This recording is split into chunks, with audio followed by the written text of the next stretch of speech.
Welcome everyone to Powerhouse and welcome you to What It Takes. I'm Emily Kirsch, founder and CEO of Powerhouse and managing partner of Powerhouse Ventures. For those of you, we are an innovation firm that helps corporations and investors find and engage with cutting edge startups, tap into market trends, and lead the next century of clean technology innovation.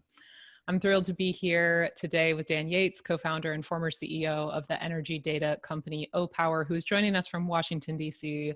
Hello, Dan, and welcome to the show. Hi, Emily. Great to be here. Thanks for having me. Of course. I know we asked you to turn off your AC because of the noise, but then we were afraid it was going to get really hot, so you were going to pre-cool your house. So I'm curious, are you freezing? Are you sweating? What's your state right now?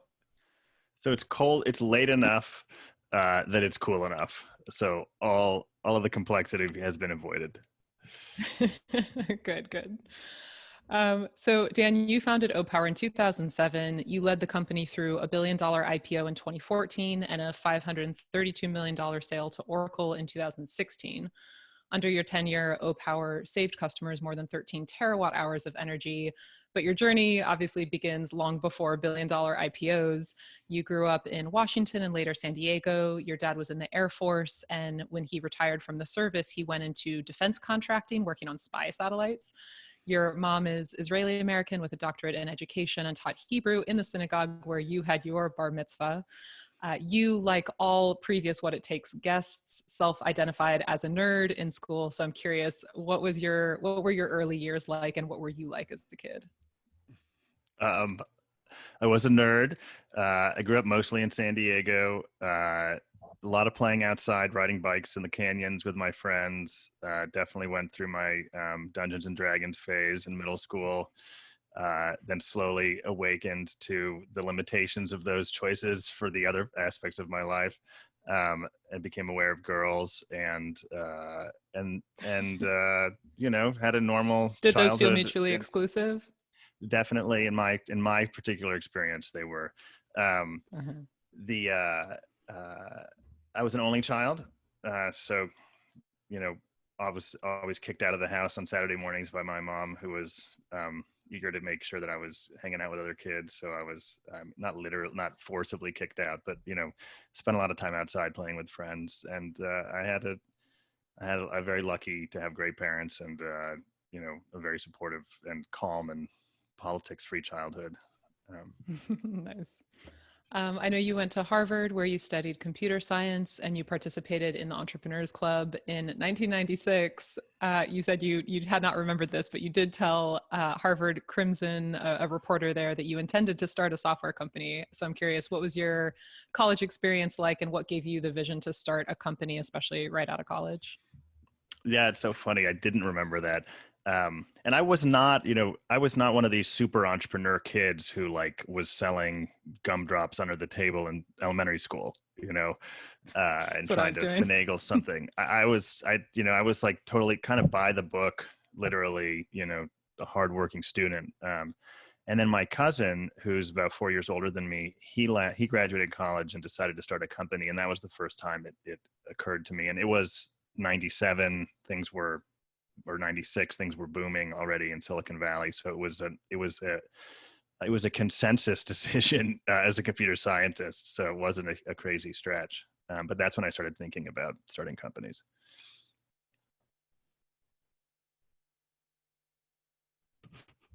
You worked with your cousin for a while, and eventually you co-founded your own company, Edusoft, one of the world's first enterprise SaaS education platforms that ultimately transformed education testing. You served as CEO for 4 years, during which Edusoft was acquired for $40 million in 2003. What inspired you to start Edusoft, and how were you able to successfully launch it and then sell it in your early 20s? That's a big question. So I was never a good employee. That was part of worker was part of what made me into an entrepreneur. I got fired from most of the jobs I had in high school. Worked at the Gap. I worked as a host, and I wasn't disobedient. I was just spaced out. So I graduated college. We decided to start a company with this very close friend of mine who I was just texting with before this, Jay Kimmelman, and he and I helped my cousin's good friend get started with a different company for about a little less than a year. as a kind of a business school for us, because we really knew nothing, and we knew nothing. So we at least had that. So we got some knowledge in that year. We at least had a picture of what a startup looked like. And then we decided to start our own company.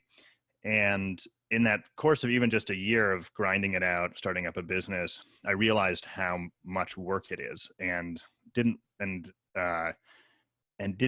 want to take the risk of just working all the way through my 20s and having it not work, not making money, and then feel like I wasted all that time. So to me, it became almost a matter of downside protection, that I realized I wanted to become mission driven. I was like, this has to be bigger than just money, because it's not enough to sustain me to make this level of sacrifice.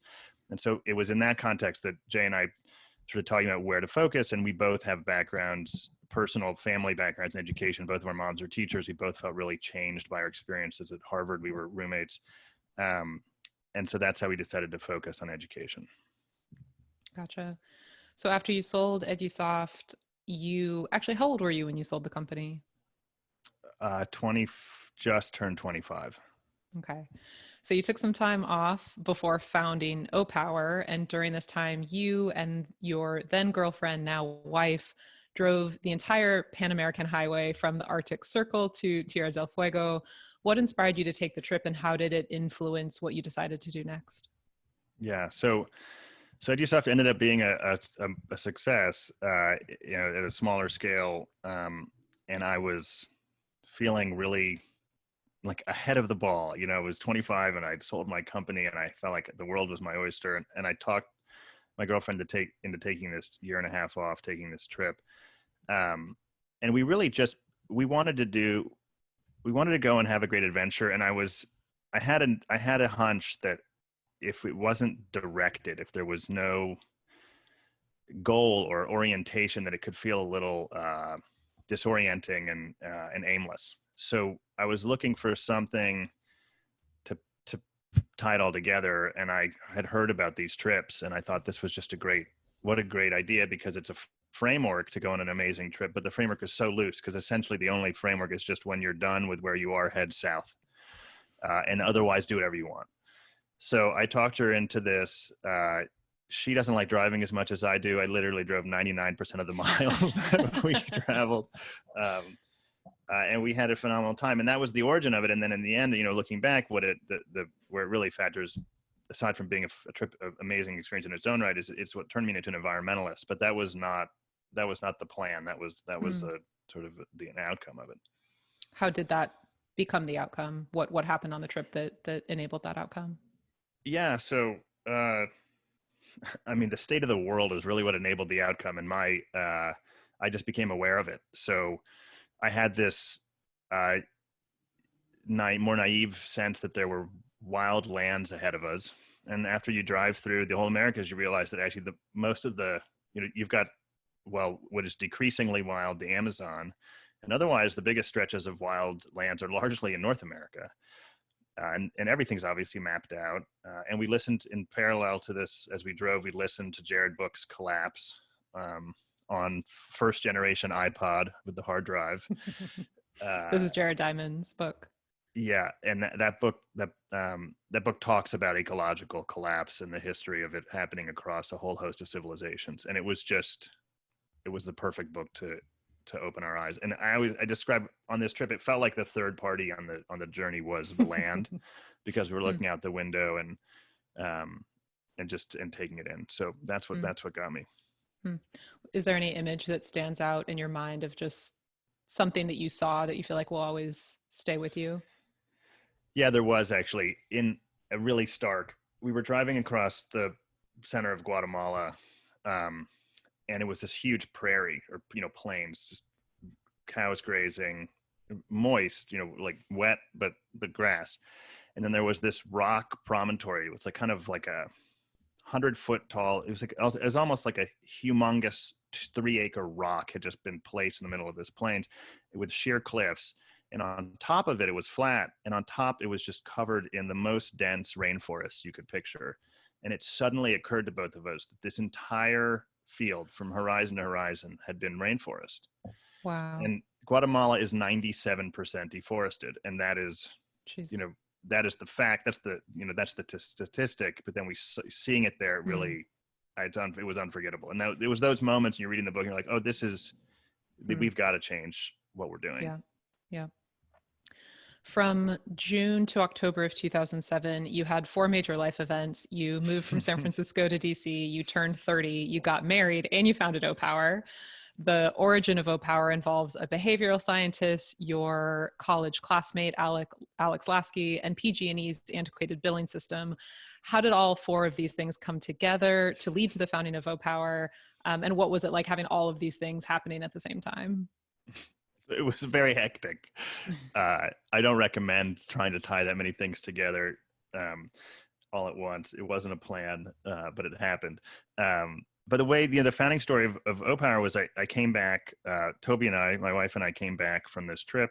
I moved back to San Francisco and both started looking into what to do next. And she had just finished her PhD in international history and was looking to get into the development or international aid world. And surprisingly, I was living in San Francisco for 8 years at the time.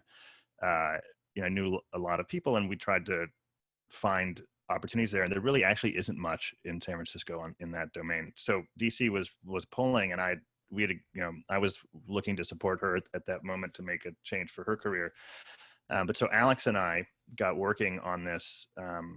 I started looking at a bunch of different clean tech ideas, and he and I started to partner together. He had just come off of running a political campaign, and we started looking into this idea and to a number of ideas. And I had really out of the blue, I got my PG&E bill, and the PG&E bill now is good. And in no small part, I think Opower plays a role in that because it's a big customer of Opower's. But PG&E itself has done a lot to improve their bill. But at the time, it was atrocious. It was almost, you couldn't even tell how much you owed. I won't go, I could regale you with the details, but suffice to say, I'm opening this thing, it's like garbage. And I'm thinking, there's 1 billion utility bills that go out a year. You get 100 plus million homes, 12 times a year. Isn't this the biggest marketing opportunity to communicate to people about energy savings? And I don't even know how much I owe, let alone if I'm using a lot or a little. And I had this naive idea. I'd love to see how my energy use compares to my neighbors, not an individual neighbor, but just give me an aggregate sense. Am I using above average, below average? Then I could get a benchmark if I have an opportunity to save. And so I was talking about this idea with amongst a bunch of others. And I happened to have a breakfast with Rhea Su, who was later went on to run NRDC and be in the Obama administration, very successful. And she was running Hewlett Foundation's and environmental practice for giving. And she had just funded this guy. I tell her about this idea and her eyes go wide. And she's like, I just funded this guy, Robert Cialdini, this famous behavioral psychologist. And he's just conducted a study that demonstrably proves if you compare people to their neighbors, they change their energy behavior. So that's what got us started. Alex, I came back to Alex. I'm like, this stupid idea I have is maybe actually a real idea. And then we started to look into it. And then, it continues from there. Are you a competitive person? Sure. Just that instinct of like, I want to know how my neighbors are doing and am I better? I mean, it works. That's funny. So, I wasn't sure why you were asking. Yeah. So, Professor Cialdini talks a lot about this in depth and with more subtlety than I will, but it's not so there's like people often, the nastier versions of the instinct is competition or guilt, like we're going to shame you into changing and really those are both kind of manifestations of an underlying instinct, which is we're very deeply programmed to seek social proof, which is just, we're a herd animal, we're a social animal. We're not actually a herd animal, but so we really take strong cues from norms. And so when you get a norm that tells you you're using 30% more than average, and if you feel, the critical thing is you have to feel an affinity towards your norm group. So you have to believe you are like your neighbors. If you moved into a neighborhood surrounded by monks living with a single light bulb and no appliances, you won't care about your neighbor comparison. But if you feel like they're similar, then it's very powerful information, because we don't have time to actually do ground level bottom up analysis of everything. Makes sense. Makes sense. So I know you signed Opower's first contract with SMUD, which is Sacramento's utility, in 2007, so the same year that you started. But when you signed that contract, you literally did not have a single line of code written. And I think a lot of people listening know how hard it is to land a utility customer, let alone if you don't have any code. So how did you do that? And what was the early Opower product like once you actually did write some code? yeah, well, the single biggest piece of magic we had was my co-founder Alex, who is truly unparalleled in his ability to move something like Opower forward in terms of finding the right people to talk to and getting their attention and getting us in.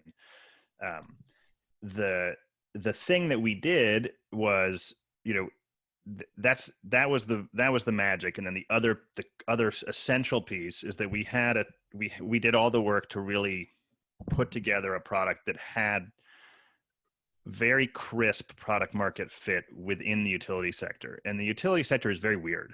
So they don't just buy things it's not like, you think you go to a business, they're going to buy something because it's going to improve their bottom line. Like that, it's totally different physics in the utility industry. So largely, to cut it short, there's a huge multi-billion-dollar segment of the utility industry that pays for energy efficiency programs. And the physics there is, I will buy things if they can help consumers save energy cost effectively. And so if you can deliver a program that works, that reduces energy use, and it's demonstrable, it's measurable, and it's cheap, they'll buy it. And so we did all the work to package this up. And the critical piece was that we pitched the program to be implemented as a clinical trial. So we would do a randomized test and control, and the utility could directly measure the impact of our communications on reducing usage. And then when you had that, it fit into their model. And then Alex did all of his magic and found us the right people. And then we got our sale. And then we wrote the code really fast. How quickly? I mean, we had like 5 months to launch, and we started like a week after we signed. So How big was that first contract? so utility numbers are crazy. That contract was almost $400,000. And that was your very So, first contract. and that was 1 year. Wow. Yeah. Wow. Now we signed smaller contracts, but then later in Opower's, and Opower today under Oracle has $100+ million contracts. Wow. Wow. So it becomes a different beast in that industry.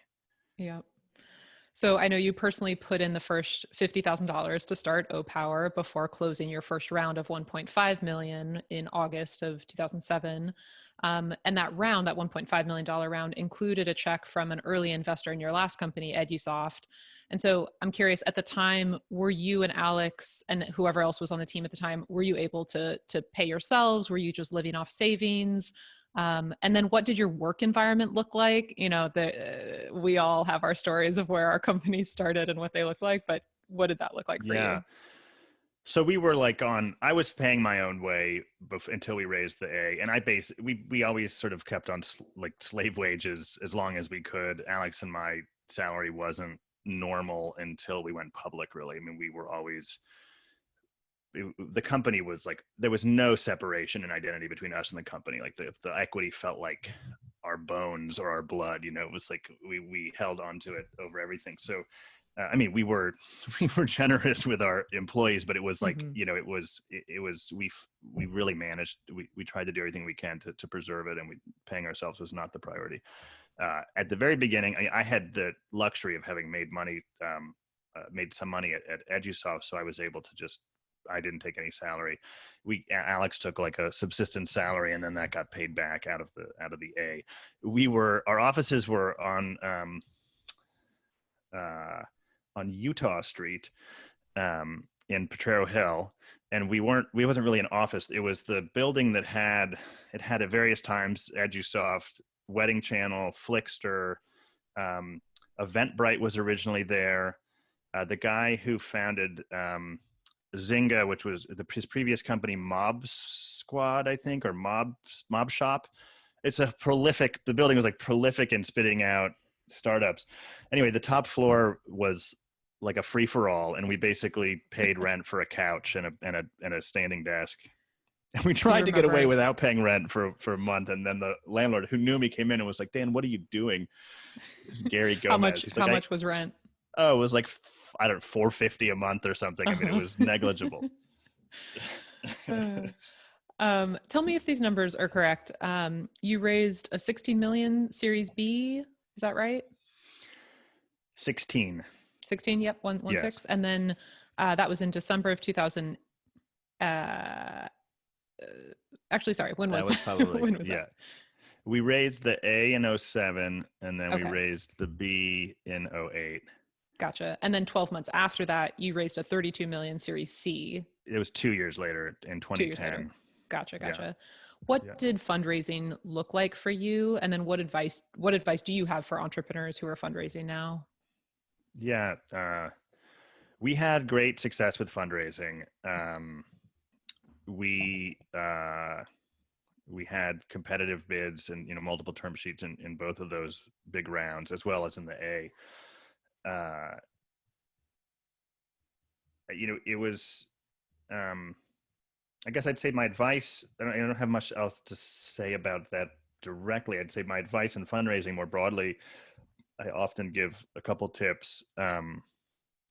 One is the one thing you can control is your timeline. So I worked very hard to align my conversations with multiple interested investors so that they would be coincident. So if we got a term sheet or more than one term sheet, we would get them in parallel and we could create some competitive bidding environment. We could become a price maker instead of a price taker. And then the second thing I always say is you have to, when you're pitching in a sales setting, it doesn't matter if you say something wrong. You're just trying to say something right. And then the buyer will say, oh, that's interesting. I want that. And in an investor setting, that's just not the case. If you say something wrong, A, it may reveal something bad about your company because everything has to add up. And B, it may reveal, or at least create the perception in the investor that you don't fully understand the company. And so you're in an investor setting, it's as much that you're trying to create confidence in yourself, building with the investor the sense that you really understand your business. So those are the two things I typically advise people on. Yep. I know you mentioned you met Opower's co-founder and former president, Alex Lasky, during your freshman year at Harvard. And then later you reconnected with him in San Francisco. What was your relationship like in college? And then what did your relationship look like at Opower? So we met the very first day of college at the ice cream social. Alex really likes to tell that story. I don't remember it as well as he does. He said I looked weird to him. I had my hair parted in the middle, which was like a 90s San Diego. I At the had hair time, then. Let's yeah, be that was. honest. That's the real amazing thing is there was anything to part. Um, and and then we were friends all through college and had at different points hung out more or less, but we were always sort of we had other friends we spent more time with. We liked each other there whenever we were together. And then it was actually after college in San Francisco that the four of us, he and his wife and me and Toby, the four of us really clicked as a group of four and just kind of fell in love with each other and then spent a ton of time together. And then it was in that setting that he and I started talking about business. Mm-hmm. And then what did that relationship look like in Opower? That was great. I mean, we worked super hard and super well together, and we had a great division of labor. What was the division? He was like the outside guy. He was I was CEO, he was president. He was constantly forging ahead, breaking new ground outside of the company. Not with, leading the company outside, meeting new customers. He brought us all over the US first, and then he opened up the doors all over the globe, closed sales in Sweden and Japan and almost in Middle East, but never got that, but all over the world. And then I was the operator who kept the trains running and also did all the and ran the board and worked with the investors. Mm-hmm, mm-hmm. Well, all of that led in Oh, I add one other 2010 thing. to, yeah. He also was, he's a very soulful guy, and he was a huge part of the culture in the company. He said it, he really helped Hmm. set the tone inside the company with all the employees, and is beloved. Hmm. That's very, it's a great addition.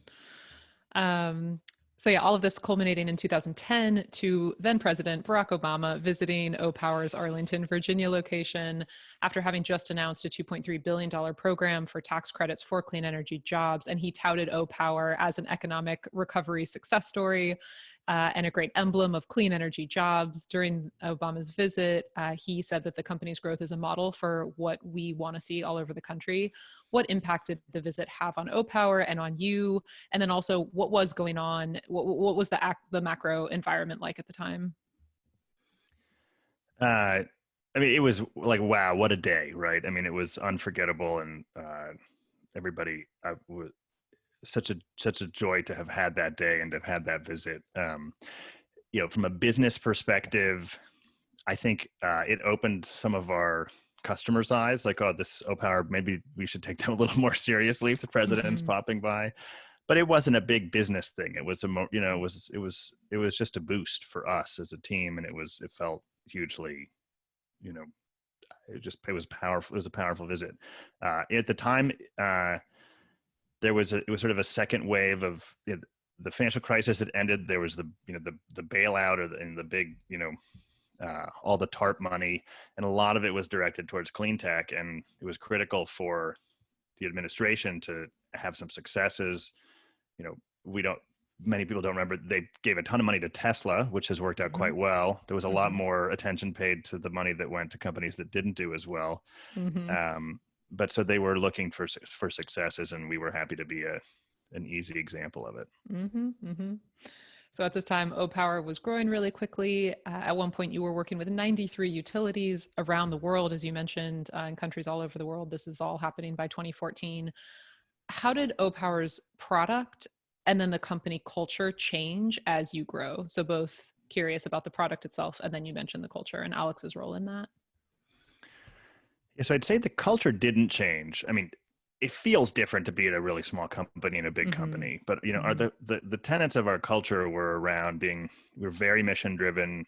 We were Mm-hmm. very focused, on having an impact on the environment and measuring that. We were and we put a real priority uh, on not getting on no greenwashing. If we couldn't measure and say beyond a shadow of a doubt that it really had happened, we didn't count it. And that Mm-hmm. was a big, and then we had, our other values around the, typical business, good, high growth, well-run startup, values around transparency and collaboration and all these kinds of things. And we just had an exceptional team. The diaspora of companies that have been founded from alumni, as we call them, is something I'm really proud of. So the culture, didn't change much. Sorry, there was a second part of the question that you had. Oh yeah, the product itself. Like you Oh, went from the no code product. to writing Yeah. code really quickly Yeah. to yeah. Yeah. What did the product look like as So, I you mean, started to scale? I'd say we went through all the classic phases of software development. We brought in, as we grew, one of the biggest things is as the team grows, you have to, get much more disciplined about documentation and process and communication flows and how you plan. And we did a lot. We got better and better at that stuff. We went through a couple versions. We had the classic re-architecture investment that went nowhere. We tried to move a lot onto Hadoop, which was this at the Mm-hmm. time, the new big data database. And it probably wasn't the right idea from the beginning. And then we aimed too high and we just never really got the returns on it. So we had all of our, we had our serious stumbles. And then it kept evolving, and as we grew into microservices architecture as we got bigger.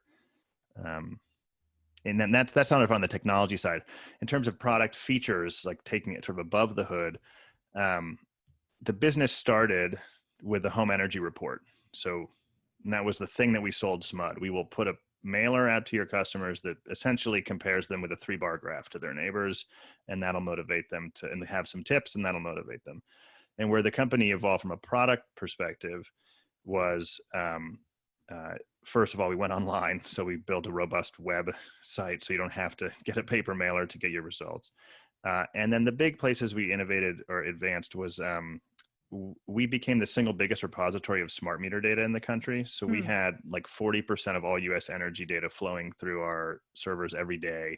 And then we started to do some really interesting analytics on that data. So we could do things like regression analysis of your energy usage, and we could tease out the part of your usage that came from your air conditioner. And we could say, hey, your usage is good, but your AC load's actually 30% higher than average. You should look into that. Here's some tips. Or your lighting is high. So those are some of the things that we did. And did people take action on it? Were you able to see like a measurable difference in behavior? And what did that look like? I mean, our next versions of the report of the suite, what we would see is that we were able to drive incrementally higher reductions in energy usage. So it was all small stuff in aggregate, right? So we would get like a 1.5% average reduction across 1 million homes in a utility. And then as we rolled out these new features, we'd see that 1.5% go up to 2%. But when you put it together, we had 20 plus million homes. We were actually providing as much energy savings that it was equivalent to we had basically built a Hoover Dam of behavior change. That's awesome. That to me, that was oh my God, we've done it, Yeah. It was one of the greatest public works projects of the last century. And we've done it with, behavioral science. Yeah. Yeah. So in 2014, Opower IPO'd for $1 billion. What led to the decision to take the company public, and what was that milestone like for you? So going public felt like just the right next step in the company's evolution. We had gotten big enough. It was, an IPO is first and foremost a financing event. So we raised over $100 million. And we raised it at a good valuation. So there was limited dilution to existing shareholders. It, of course, also then creates the potential for liquidity over time. And we felt ready for it. We felt mature enough to handle it. The actual event in the moment is super fun. I mean, it's wild. And it's because the banks and the exchanges put together a whole show. I mean, it's a circus. Yeah. They give you all these plaques that are just contrived. Like the stock exchange makes plaques. So you have plaques now. Do you still have the plaques? It was fun. Of course. Yeah. So then that was 2014. And then in 2016, you sold the company to Oracle for $532 million. How did the sale come about? What factors were you weighing and thinking about that sale? Yeah. So Oracle did a nice job publicizing the number 521 because they want to publicize the smallest number possible. So they subtract the cash in the company. We actually sold for about 100 million more than that. But in any case, yeah, it's kind of funny. I get that in occasionally. But regardless, we sold to Oracle. You asked sort of what led to us deciding to sell. Exactly. Yeah. How did the sale come about? Yes, I mean, in terms of how Oracle decided to buy us, it's always a multi-year journey. So it's another thing I advise entrepreneurs. If you want to sell your company, first of all, it's like wanting to get hit by lightning. It's very hard to orchestrate. I wouldn't suggest getting hit by lightning, but you know what I'm saying? You have, things just have to be, the timing has to be there, and it's a rare event. But in addition to that, it's a multi-year project to build a relationship so that a company can feel confident enough that they know you well enough to take that plunge. So we had been working with Oracle as a partner for a while, and I had been updating the senior leadership there for years. And they actually took a earlier look a couple times, and we got pretty close before that. And at the time it felt like the right time for Opower because it felt like we had done a lot of that we had set out to do. And the price felt appropriate for what we were looking at going forward. Were there moments that you thought Opower might fail? And if so, what did those look like? Yeah, So, we were very blessed that we didn't have, well, the period when I thought we might totally fail was early. So as a Mm-hmm. company gets bigger, the failure fear changes from like bankruptcy to just like radically diminished value, right? Mm-hmm. So Mm-hmm. I just think of two examples, two not examples, the two most painful moments. Very early on, just before as we launched with SMUD, I got my hands on the actual data of these initial behavioral science tests that Professor Taldini had done, and that we had essentially based the entire bet of the company on. And it turned out that the data, while presented accurately in his studies, so not impugning that research in any way, it was just very small data sets. And so it Mm. really became clear to me uh, how much noise there was in those results. And it wasn't okay with us to know that there was just going to be a result. It had to be a certain level, otherwise it wasn't economic. And so I was Mm-hmm. just like sort of the floor fell out from under me. I was like, oh my Mm. God, we have no idea if this is going to work sufficiently well. And then the first few months of results came in, and we weren't changing behavior. And Wow. like, what is this company if that's not happening, right? Wow. And that was happening, So that feeling for months. yeah, it You was didn't like a have the data you quarter. expected. Yeah. Jeez. And then it started to tick up, and we had that first month where it was like a 2% reduction. And we were just like, oh my God, but is this noise, Yeah. And Yeah. then so that whole year was just unsettling. I can But it imagine. worked. The other one was that we had a full out, like, throw down, like, as intense of a competitive fight as I've ever had with another company, which is Tom Siebel's company, C3. And they came Mm. into our market, and he is a dirty fighter.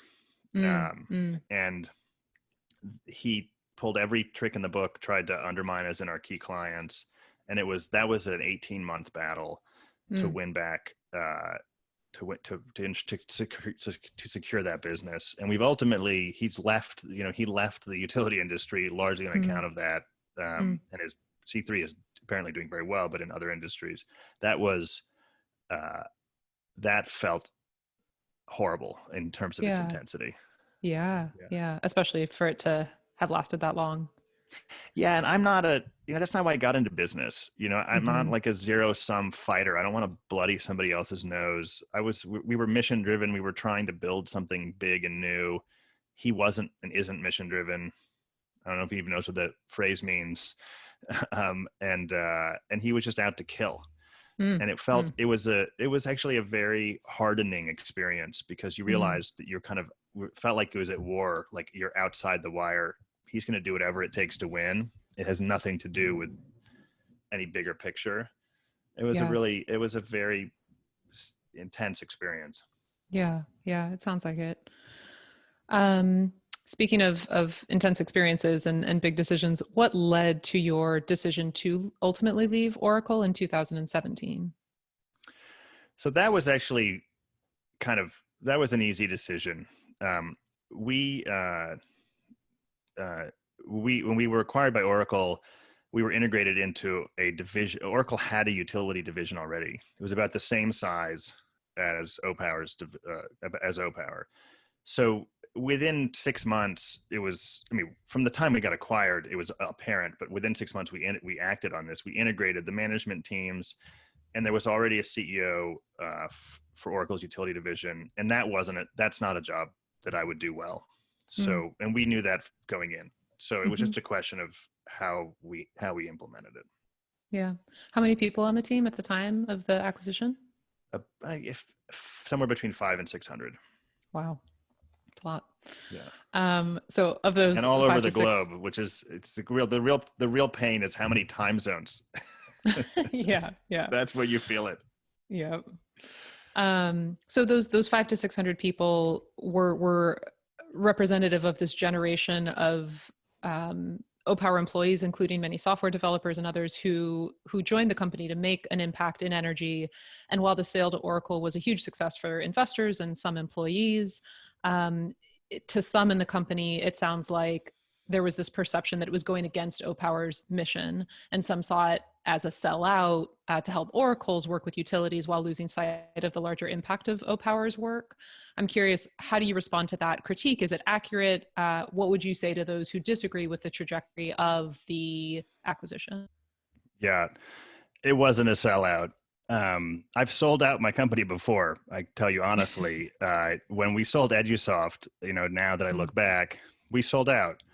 We were 25, Jay and I were 1 year into being legally able to drink when we started the company. And 3 years later, we had an offer that was going to net each of us millions of dollars. And that company was like this when we sold. The revenue tripled the next year after we were acquired.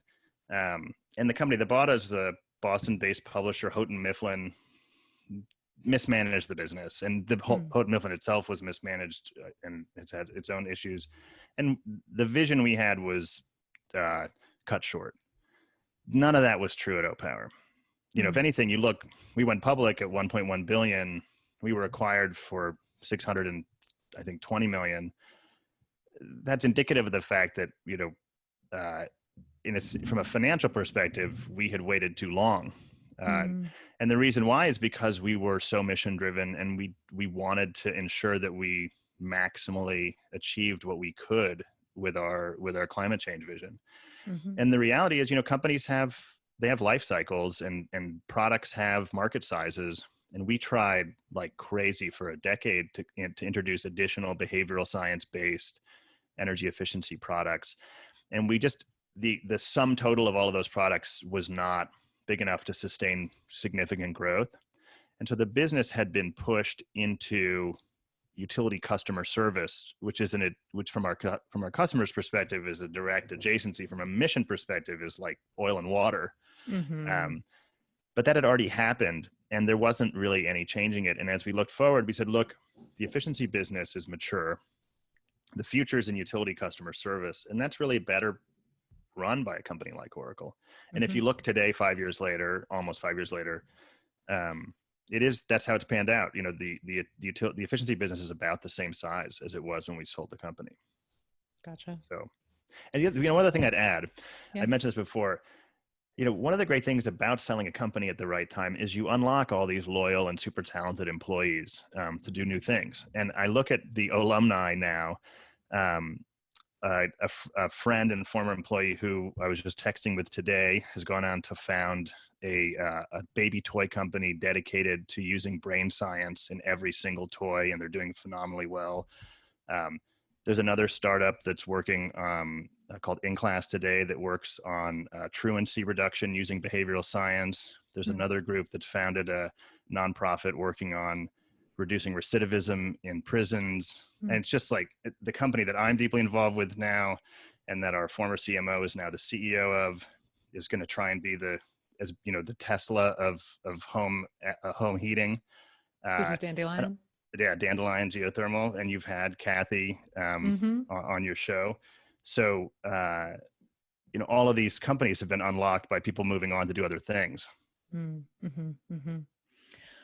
Given what you're doing now, as far as being chairman at Dandelion and investing, and you joined the board of NRDC, what do you see as your role in energy moving forward?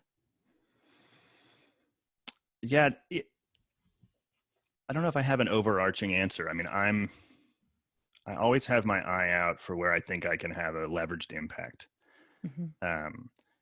And in both cases, NRDC and Dandelion, I feel like I'm able to really do that. And that's what drives me. And I think the thing I learned at Opower, and it's the opportunity I have now, is that I get to see big ideas, and that's really my only limiters. I'm not interested in things that can't get huge. They may not get huge, but I don't want to be involved in something that can't possibly get huge. Yep. So as I mentioned earlier, you are married. I don't think I mentioned this, but you have 2 kids, a 3-year-old and a 7-year-old. How did you balance being a partner and a parent and an entrepreneur all at the same time? Debacle. There is no balance. And my wife, would say the same. I was just consumed by Opower. So I'm fortunate that my second son was born after I left Opower. So I was able to be finally a great husband and dad to him when he came, when he arrived. And my older son was only 4 when that happened. So I've for all of one of their lives and most of the other now already, I have been balanced. But starting a company is not a balanced activity, at least for me. That's my conclusion. Yep. Last question before we move into and close with our high voltage round. In the mind of Dan Yates, what does the future of energy look like? I mean, what I hope the future of energy looks like is just an acceleration of the trends we already see before us, because it's all there. We don't need fusion reactors. We don't need a tripling in the efficiency of solar panels. We just need a political will and focus to do the things that are in front of us. That's what I hope it is. All right. Moving into our high voltage round, quick questions with quick answers, starting with, if you were an animal, what animal would you be and why? I would be a frigate bird. Do you know what frigate birds are? No, but it sounds fun to say. It is fun to say. I love birds. And the frigate bird is this extraordinary seabird that has the most incredible efficiency of flight. It barely moves its wings. It's beautiful. That's what I'd be. You can just, they hover for hours. I love it. There are people commenting in the chat. You have fellow frigate bird fans out there. Friggin' frigate bird. If you had to start a new career tomorrow, what would it be? I can have any skill that I want. What I love about these questions is that they're intentionally open-ended. So your interpretation of the question is as interesting as your answer. So yes. I'll go guitarist and potter. Potter, like pottery. Yeah. Huh. How come I did that for a while. Very enjoyable, very in the flow. I like it. Other than yourself, to whom do you attribute your success? I'd say probably in order, my parents, and then my classmates through school who really challenged me, starting in high school and then into college, and then my co-founders, and then through that and of course my wife. When have you failed? I mean, every day. I think my weaknesses tend to be that I get rutted in on what we're working on and have a hard time pulling up to think of the next thing that isn't yet worked on. So that happens a lot of times. What's the best investment you've ever made? So I'm betting that the best investment I will have ever made is Dandelion Geothermal. Nice. I really have never been involved with a company. This sounds like a plug, but it's honestly what I feel like. It's I've never been involved with a business that I think could really be a $10 billion business. It just has like absolutely unlimited potential. So I put a bunch in, and I put a bunch of my time in, and we'll see. But I'm rooting for it. What is something that you thought was true that you no longer believe? Well, I would say, this satisfies the question. I wish that I had known the power of mentors when I was younger. Did you not have them, or feel like you didn't have them? I didn't seek them out, and I kind of spurned them when they appeared to me. And then I ended up having accidental mentorship. And on reflection, I've realized how valuable that is. I just wasn't open to being taught. I had to do it all myself. And I really wish I'd had like a older mentor here and there. I got to them late. You got to them late. Yeah. When are you your best self? When I'm not stressed, when I've just had a victory. Isn't that all of us? I'm also best one-on-one. Mm-hmm. I Mm-hmm. really light up one-on-one. We can pretend this is one-on-one and I've been that. trying. um, what is your worst trait? uh, well, I think I may have already hit it. Uh, I see what's wrong, which is also a strength, but I can really home in on weaknesses to a debilitating level. If you could change one thing about the world, what would it be? I mean, I would wave a wand and we would not have a climate change or a habitat destruction problem, which I think we've doesn't get the headlines as quite as much, but is equally the problem. Mm-hmm. Mm-hmm. If there were just one or two people who are going to hear this podcast, who would you want them to be? Hmm. Um, I don't know. I don't have a good answer. I'll pass. Okay, that's fair. Finish these sentences for me. Companies fail because. uh, Either execution or not product market fit. If you really knew me, you would know. Uh,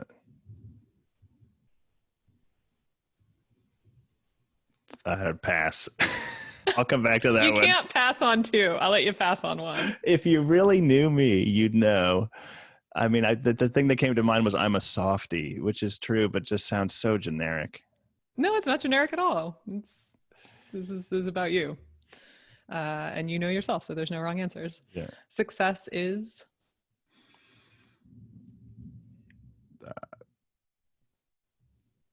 Achieving a goal that you've set that makes you proud. If I could have done one thing differently, I would have. I could have done one thing differently. I don't have a good answer.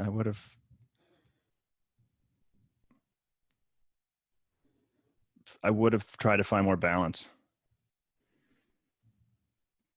Do you know what that would have looked like for people who are seeking that now or struggling with that now? Yeah. I mean, literally, it's just trying to find a way to have less of your brain cycles consumed by one thing. But yeah, I mean, maybe like, I've become more maybe thinking, yeah, that I don't have a solution exactly how. Yeah, it's valid on its own. Yeah. If the world knew me for one thing, it would be. Uh, I hope if the world knows me for one thing, it's my dedication to climate issues. If the world knows me for one thing, maybe it's my just ferocity when focused. Last two questions. I'm most proud of. I'm most proud of that 13 terawatt hours. It's a pretty impressive stat. Yeah. Last question or last sentence to finish. To build a successful company, what it takes is. To build a successful company, what it takes is a great founding team with great team dynamics, and trust, and then a really solid focused idea in a market that has enough space for you to grow. Well said. I'm so used to at this point being in front of a live in-person audience and saying, give a big round of applause for Dan Yates. And even if everyone claps right now, no one's going to hear it. So I'm just going to clap for you. I'll take it. I'll take it. Oh man. That is the I official got a end of our clap in the interview. comments. Virtual Oh, claps are good. Virtual roaring claps. across Oh, I love across that. the chat. That's so nice. um, yeah, if I'm not going to kick people off right now, so you're welcome to stay on and hang out. I'm curious. The official interview is over. We will not publish whatever is said after this, but I'm curious. Is there anything you felt like, damn, I wish I would have said something, or wish I would have asked something that I didn't ask? No, I think this was great. I didn't have anything that was uh, unasked. I was thinking about, it's been a few years now since Opower, so my mind is mostly full of the things that I've been doing since. Right. Uh, but but we talked a little bit about Dandelion. I would have liked to talk more about Dandelion because I'm just so passionate about it, and it's the thing I've put a bunch of time into. But Yeah. Well, for those of you that are still listening and haven't heard the episode, we were fortunate enough to feature Kathy Hanoun, who's the president of Dandelion. And it's such an awesome story as a spin out from Google X. And yeah, she was a really remarkable guest. Unfortunately, some of the early part of the early story of hers isn't included in the interview, but the story as a standalone is great, and I highly recommend it. It's been so fun to work with her. That's actually one of the great joys for me in the last few years has been being a mentor to her. And I didn't realize how satisfying it was to be a mentor. And I just really like her a lot. So it's been fun. Yep. There's a question to tell us about the Spice House. You see that? I do. Tell us about the Spice House. I know this is another personal passion, but yeah, go for it. Yeah, the Spice House is a blast. So the Spice House we sell spices online and also in a few stores where the company was originally founded, which is in the Chicago and Milwaukee areas. But the company's growing online. We just hired a great new CEO to lead the company, which we'll be announcing next month. The premise there, which is my co-owner there is a guy named Dave Grossman, who was actually one of my freshman year roommates. It all comes back to college for me, as it does for many people. And Dave and I had this thesis that spices are kind of like the last thing that hasn't been upgraded through the whole foodie transition. Mm-hmm. It's sort of in the Folgers era. So, in the 80s, you went to the supermarket to buy pre-ground coffee. Now you don't go to the supermarket. You don't buy pre-ground. You inquire about the provenance and the roasting and all these things. And it's because it actually matters, because Folgers sucks. And you get a great cup of coffee, a blue bottle. It's like almost entirely different thing. Mm-hmm. And it's actually the same thing with spices. So, and this is the company you started. This is your new company. So this was the idea. We saw this, and then we were introduced to these owners, Tom and Patty Erd, who are second generation family owners of this company that was founded in 1957. They are spice experts. I mean, it's in their blood, literally, probably. And so we were able to buy the company from them. They were looking to retire, and they didn't have kids, and they wanted to pass it on to people who they felt were going to carry the vision forward. And so Dave found the company. It was very fortunate. And so we bought it because they have just phenomenal product. And so we have the best spices sourced from all over the globe. We have phenomenal blends. And then we've done all the next 21st century web business stuff. So we've radically upgraded the brand. So it finally reflects the quality of the product. We've launched all this, digital advertising strategy stuff, and it's starting to really grow. So it's been a ton of fun. My colleague Rye wants to know, what's your favorite spice? That's tough because spices are I guess I'd say paprika, Hungarian paprika. Nice. Hungarian. And I make a wicked paprikash. Ooh. Thanks to my mother-in-law, who phenomenal cook and has taught me all the tricks. Nice. So. I wish I would have asked this during the interview. Attendee Solomon wants to know, what is the value to utilities of reducing energy consumption? Don't they profit from increased energy use? Yeah. So I was actually happy you didn't ask that, because I've had to answer it so many times. But the reason why is because it's the right question to ask. So yeah. So utilities, the best way to think about it. Utilities operate in a duopoly with the regulator. They are regulatorily approved monopoly, and so the regulator controls almost everything about their profits. And so the way it works is they have a regulated rate of returns, the amount of money they are allowed to make as a percentage of their assets. So the way utilities actually make money is by convincing the regulator to allow them to build more stuff. So there's this, perverse incentive to just want to always build another power plant or upgrade the lines. And so that's what the utilities are advocating for. And the regulators are saying no, because they're trying to keep rates low. And then the regulators also bring other initiatives to their docket when it's literally a litigated annual event or biannual event where the utility and the regulator sort of sue each other to come to an agreement on what the next happens in the next 1 or 2 year period. It's called a rate case. So for a long time now, initially started in California and passed by some very progressive, far-seeing legislators. Part of what the regulators bring to the table is they say, look, I'm putting a tax on your bill.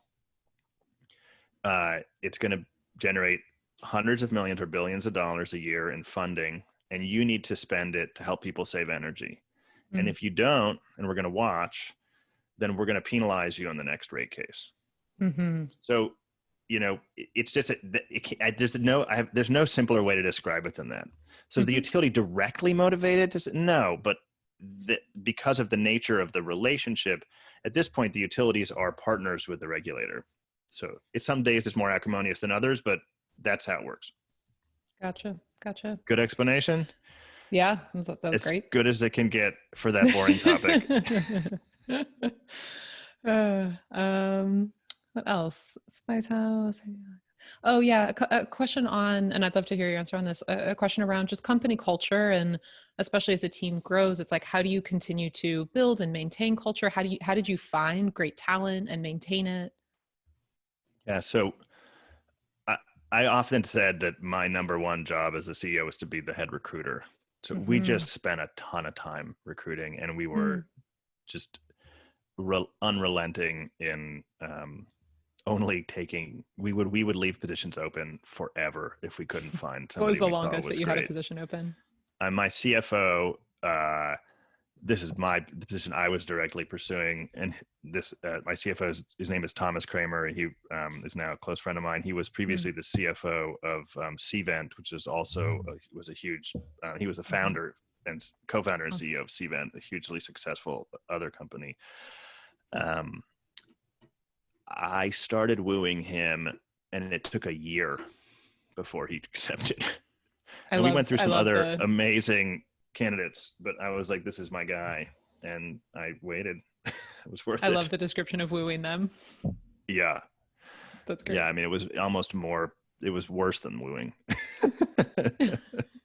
More crass, more over the top. Yeah. Yep.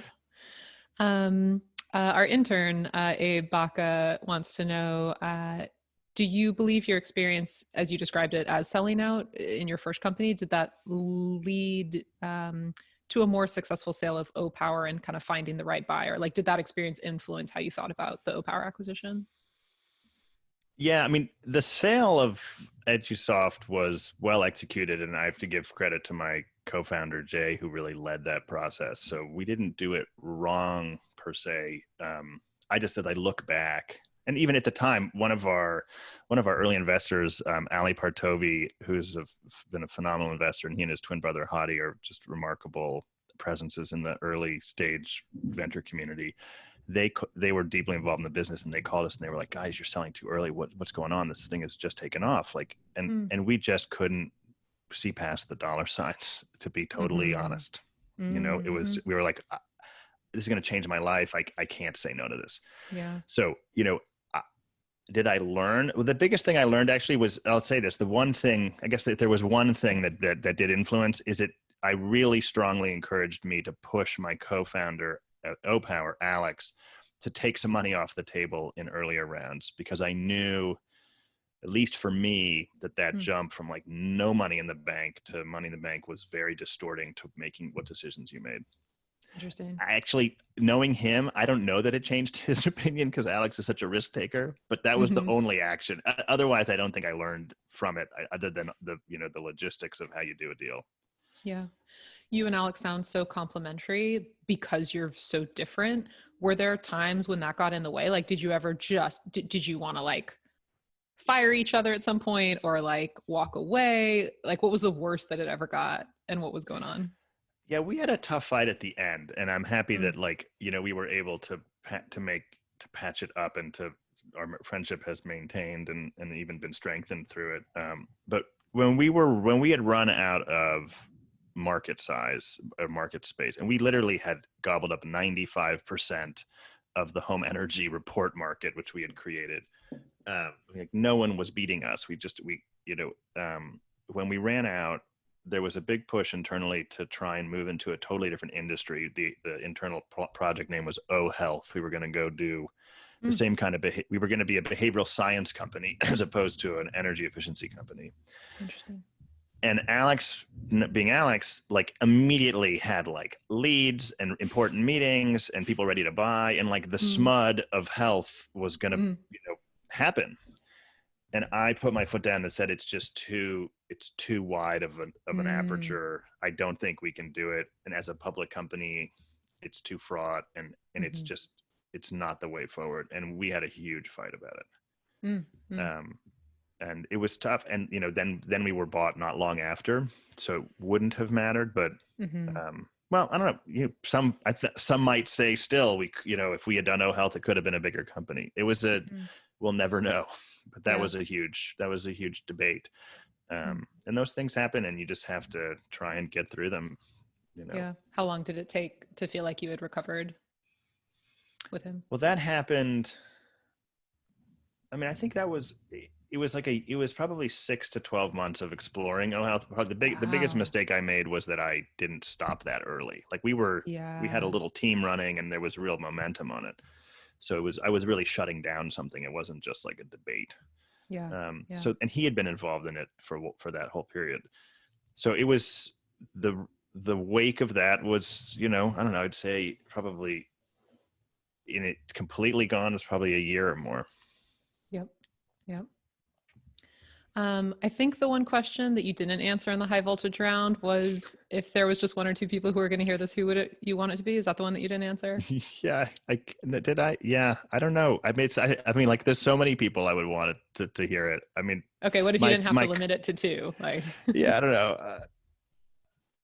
It feels, I don't it somehow feels so self-aggrandizing to stipulate people who should be listening. That's why I get caught on this. Like, it's like, like my co-founder Alex, have you listened to this yet?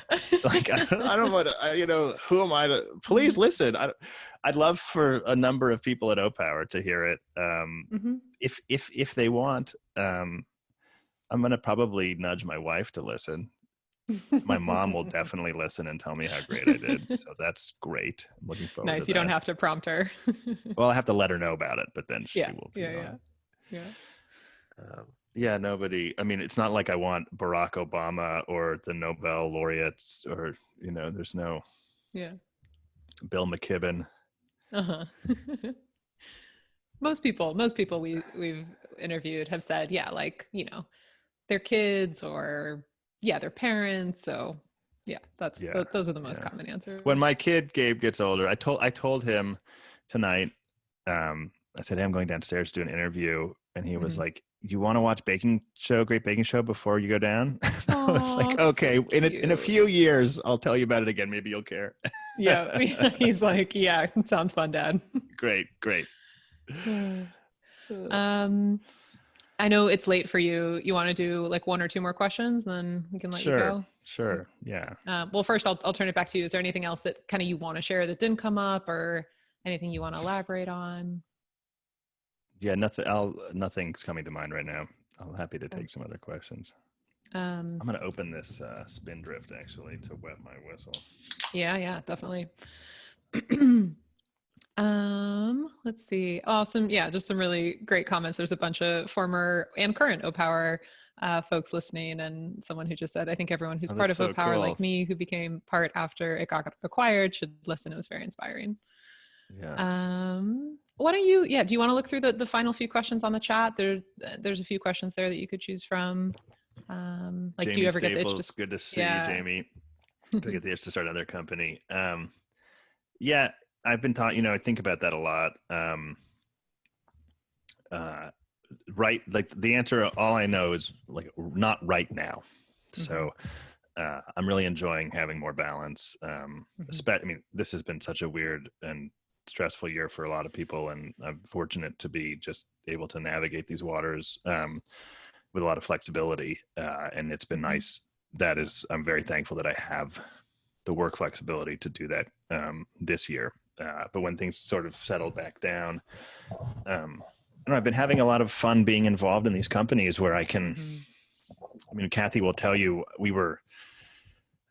I played sort of a part-time co-captain with her for a while because we were Mm-hmm. just in it together so deep, and that was really enjoyable for both of us. And then now the company's in a place where I can really step back and celebrate its growth without me. And then I can look to do something else like that. I like that opportunity where I can be deeply involved, but not Mm-hmm. on the 80-hour week. It's For sure. For sure. yeah, Any last words for everyone who's still listening, and especially maybe for the entrepreneurs who are listening? yeah. I'd say anybody who's out there who's starting a company, um, uh, know that it's hard, and if you're having a hard time, that you're doing the thing, and that there's no one who starts a company who doesn't feel like it's the hardest thing they've ever done. Um, and at the same time, if there's one thing that you miss when you're not starting a company, is the highs are so insanely high. And I can still remember getting the call from PG&E when they awarded us our big first contract, which was really the first time we won a legit, like, institution-wide selection. We were a real company. The contract had an extra zero on it compared to any other contract. And I was so overwhelmed that I literally slid down the wall while I was on the phone and just sat on the floor. And then we ran out to this, across the street to this bar called Summers, which is the grossest bar. And we had air horns and we all got drunk immediately. And, it just such highs, so Yeah. you have to seize those and remember them. And I'm always telling that Dandelion, whenever we have a success, I'm always like, grab this right now because it's going to suck Yeah. again. So you have to hold Yeah. on. Yeah. You got to That's what I would, celebrate. yeah. Uh, and then at the same time, try and keep things in perspective, because life is long. And as people always say, nobody on their deathbed talks Mm. about how thrilled they were to be at work on Saturday mornings. So you got to keep it in perspective. Really well said, and perfect closing words. If you